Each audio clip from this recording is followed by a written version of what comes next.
তাই ইষ্টচিন্তা, সৎনাম, উপচয় শ্রম, শ্রদ্ধা, সেবা, সুব্যবহার এগুলো আমাদের জীবনে গার্হস্থ্যের একান্ত নীতি।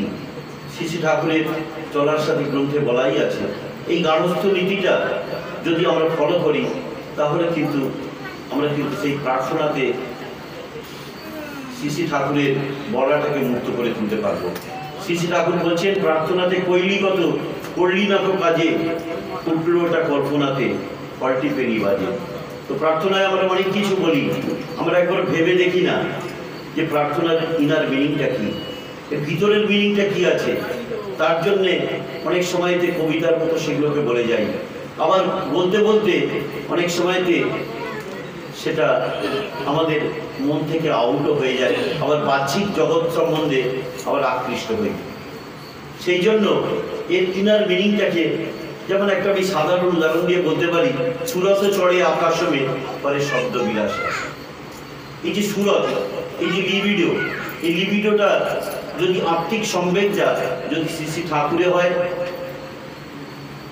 সুরত হচ্ছে একটা মিলনের যে ঝোঁক।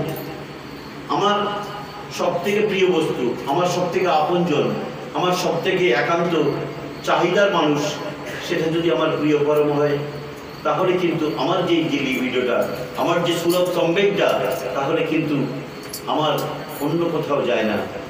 তখন কিন্তু ওই সুরত আকাশে কিন্তু থাকে না। আকাশ কি আছে? সেখানে ফাঁকা, সেখানে কিছু নেই। তাই জন্য শ্রী ঠাকুর বলছেন, সুরত চড়ে আকাশমে পরে শব্দ বিলাসায়। সেই শব্দ কিন্তু আমাদের কিন্তু তৃপ্ত হয় না। সেই শব্দটা তৃপ্ত হয় কখন? আমার কর্ণগোচর হয়, আমার শব্দ গোচর হয় তখনই, যখন কিন্তু শ্রী শ্রী ঠাকুরে গিয়ে পৌঁছায়। তাই ঠাকুরে পৌঁছাতে গেলে তার প্রিয় পরমের চিন্তা করতে হবে।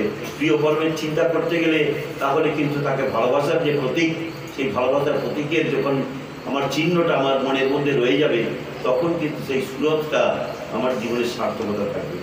সুরত অনেকভাবে হতে পারে, কিন্তু ঈশ্বরের সঙ্গে আমার যে সম্বেগ, সেই সম্বেগটা কিন্তু অনেক বেশি তৃপ্তিদায়ক। কারণ একটু আগেই শুনলেন যে কেমন করে আমাদের মধ্যে সেই ভালোবাসার ছোঁয়াটা পৌঁছে যায়। আমি শ্রী শ্রী ঠাকুরকে কেমন করে ভালোবাসবো? শ্রী শ্রী ঠাকুর উত্তর দিয়েছিলেন, শ্রী শ্রী ঠাকুর বলেছিলেন যে ভালোবাসতে গিয়েই ভালোবাসা পায়। তার মানে একটা মানুষ তার যে শ্রদ্ধা, তার যে আবেগ, সমস্ত কিছু লুকিয়ে আছে আমার সেই দেয়ার মধ্যে দিয়ে। কি দেব? তনু, দেহ, মন, আমার যা কিছু সমর্পিত যা কিছু আছে, সঞ্চিত জ্ঞান আছে, আমার যা কিছু অহংকারের যা কিছু বিষয় আছে, সব কিছু ঠাকুর তুমি।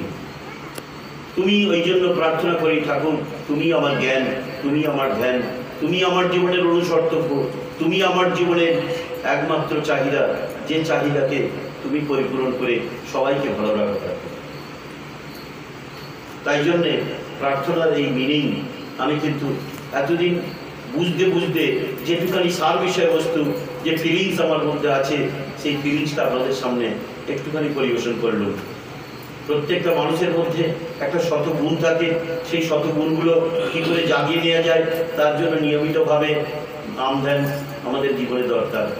ধ্যান মানে কোনো একটা চিন্তা নিয়ে লেগে থাকা, ধ্যান মানে কোনো একটা বিষয়বস্তুর উপরে চিন্তা করতে থাকা। আর আমরা যে নাম পেয়েছি সেই নামের উপরে যদি আমরা ধ্যান করতে থাকি, নাম ধ্যান আমরা অনেক সময় কি এক সূত্রে কিন্তু কথাটা বলে থাকি। ওই নাম ধ্যানে যদি আমরা ব্রতী হই এবং সেটা যদি সুচারু সম্পন্ন একটা ভক্তিভাব তার মধ্যে যদি লেগে থাকে, অর্থাৎ তার যে স্মরণ মনন, তার যে চিন্তা, তার যে ইকুইপিটি, উপকরণ বলতে যা কিছু লাগে, সেটা কিন্তু যদি আমার জীবনে যদি থাকে, তাহলে কিন্তু ধ্যানের সার্থকতা আসে। আর ধ্যান নিয়ে কোনো কিছু কেটে দেওয়ার ব্যাপার নেই। আমি হয়তো ধ্যান করছি, ধ্যান করতে করতে আমার একটা কথা মনে এলো। শ্রী শ্রী ঠাকুরের বলা আচার্যদেব শ্রী শ্রী বড়দা একদিন বলছিলেন যে ধরুন খেলতে ভালোবাসে, সে হয়তো ধ্যান করতে করতে ওই খেলার কথা চিন্তা করছে। তাহলে দেখা গেল যে শ্রী শ্রী ঠাকুরের বাণী আছে যে যখনই যা ভালো বলে আসবে মনে, তৎক্ষণাৎ হাতে কলমে করবি এটা, রোধ করে তোর সব ব্যাঘাত। আমি হয়তো ধ্যান করছি, করতে করতে আমার মনের মধ্যে যেসব প্রশংসনীয় যেসব জিনিসগুলো আসলো, সেগুলো দেখা গেল কার্যক্রম আমার যা কিছু আছে সেই কার্যক্রম করতে করতে সেই কাজটা যখন হবে তখন দেখা গেল ধ্যানের মধ্যে সার্থকতা এসছে। তাই জন্যে আমাদের চিন্তা করতে হবে, যে ভাব নিয়ে যে আবেগ আমার মধ্যে লুকিয়ে আছে সেই আবেগটা অমন করে আমার জীবনে কণ্ঠস্থ করার দরকার, যেটা নাকি হৃদয়ঙ্গম হয়, যেটা আমার জীবনে হৃদয়ে থাকে। হৃদয়ের মধ্যে যখন প্রস্ফুটিত হয় তখন কিন্তু আমার জীবনে প্রার্থনা করা, নাম ধ্যান করার সার্থকতা থাকে।